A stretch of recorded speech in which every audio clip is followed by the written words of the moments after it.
Did you know that around 40% of us will be diagnosed with cancer at some point in our lives? A significant portion of this is due to genetics and bad luck. But here's some good news. Up to 40% of all cancers can be prevented.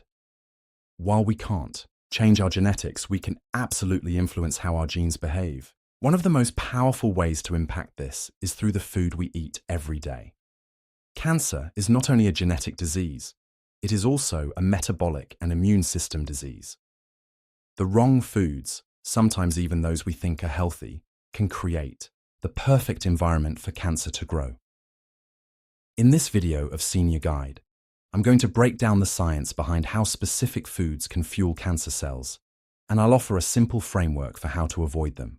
I'm Dr. James, and on this channel, I provide the latest evidence-based information about health and longevity. Before we dive into today's important topic, don't forget to subscribe, like, and share this video if you find it helpful. Really helps support the channel and keeps you updated with more tips on living a healthy, vibrant life. Now, let's dive in.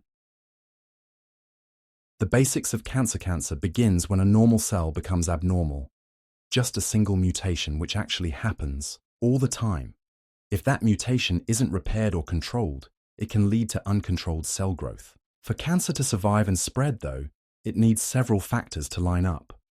First, cancer cells rely on glucose as their primary source of energy. Second, they require growth hormones like insulin and IGF-1, which signal cells to grow. Third, inflammation is essential for cancer cells to break down barriers and suppress our immune system. Our immune system is our first defense against cancer. Lastly, cancer cells need a blood supply, which they get through a process called angiogenesis, creating new blood vessels to provide the nutrients needed for their growth. Unfortunately, many foods in our modern diet support these exact steps in cancer growth. But the good news is, we can use food to our advantage and either feed cancer cells or fight them. Here's how: aflatoxins and mold contamination. Let's begin with one of the most powerful naturally occurring carcinogens, aflatoxins.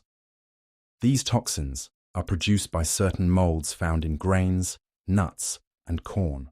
The foods you should be careful with are peanuts and tree nuts, like almonds, walnuts, and pistachios. Now, I want to make it clear, we're not saying you should avoid nuts entirely.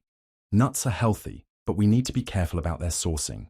Avoid buying nuts from humid, warm regions, as they're more likely to have mold contamination. It's also important to check processed nut products, like peanut butter or almond butter, as they might contain nuts that haven't been thoroughly inspected for mold.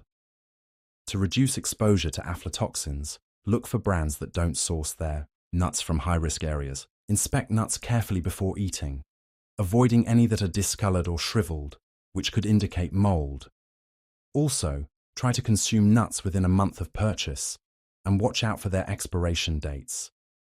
Roasting peanuts and pistachios can reduce aflatoxin levels, though it doesn't eliminate them completely. Another source of aflatoxins is dairy.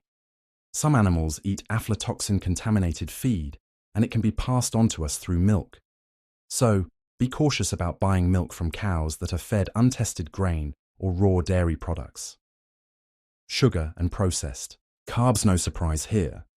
Foods high in sugar and processed carbs are linked to an increased cancer risk, especially for breast, colon, and possibly pancreatic cancer. Cancer cells love sugar. Imagine your body is being made up of trillions of tiny engines, your cells. Normally, these engines burn fuel efficiently using oxygen, but cancer cells are different. They're like broken engines that burn through fuel quickly. Their favorite fuel? Sugar, more specifically, glucose, which your body makes from foods like bread, pasta, candy, and soda. This is explained by the Warburg effect, where cancer cells burn sugar at an accelerated rate, even in the presence of oxygen. Cancer cells don't care about efficiency, they just want to grow quickly. Eating foods that spike your blood sugar causes your body to release insulin and IGF-1, which are normally helpful but can promote cancer growth when produced in excess. These hormones send a signal to cells to grow bigger and divide. This creates a double whammy. You're feeding cancer cells with sugar, and the sugar itself sends a signal to accelerate their growth. In breast cancer, for example, cancer cells can have 6 times more insulin receptors than normal cells. Additionally, excess sugar leads to chronic inflammation, which further damages DNA and makes it easier for cancer to develop. This inflammation also weakens your immune system, which is essential in fighting cancer. The takeaway here is that cancer cells are very sugar hungry, but we can fight this by choosing foods that don't feed cancer and instead nourish the rest of our body.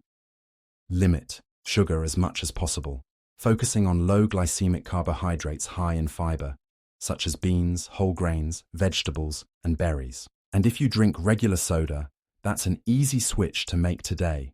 Swap it out for tea, water, or even diet soda. Processed and red meat processed meats, like ham, bacon, sausages, and hot dogs, and red meats, like beef, pork, and lamb, are also linked to cancer, especially colorectal cancer. However, the science here isn't entirely clear. Many studies are observational, showing that people who eat more processed meat or red meat are more likely to develop cancer.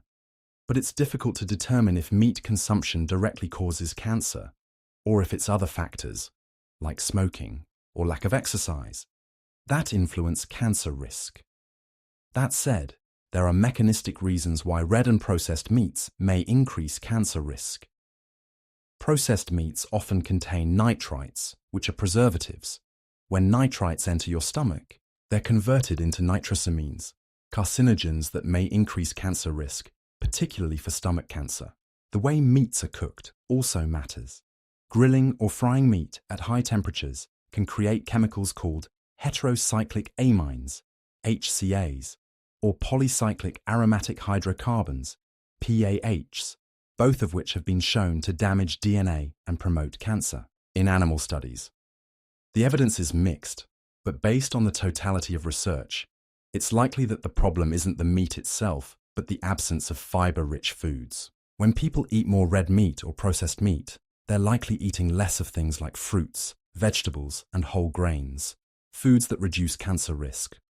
Studies show that a diet high in fiber is linked to a lower risk of several cancers and a reduction in cancer mortality. So, you don't need to eliminate red meat entirely, but it's important to moderate your intake and make sure your diet is full of fiber-rich foods. Alcohol is a known carcinogen. The International Agency for Research on Cancer classified alcohol as a Group 1 carcinogen back in 1987, linking it to cancers of the mouth, liver, breast, and colorectal area. Alcohol can cause cancer in several ways. It's metabolized into acetaldehyde, a toxic compound that damages DNA, and it interferes with DNA repair. Alcohol also leads to vitamin deficiencies, including vitamin B1, important for mitochondrial function, and folate, necessary for DNA synthesis. On top of that, alcohol can increase the absorption of other carcinogens like tobacco or nitrosamines into your tissues. While this is not an exhaustive list of cancer-causing foods, I hope it gives you a better understanding of how diet impacts cancer risk.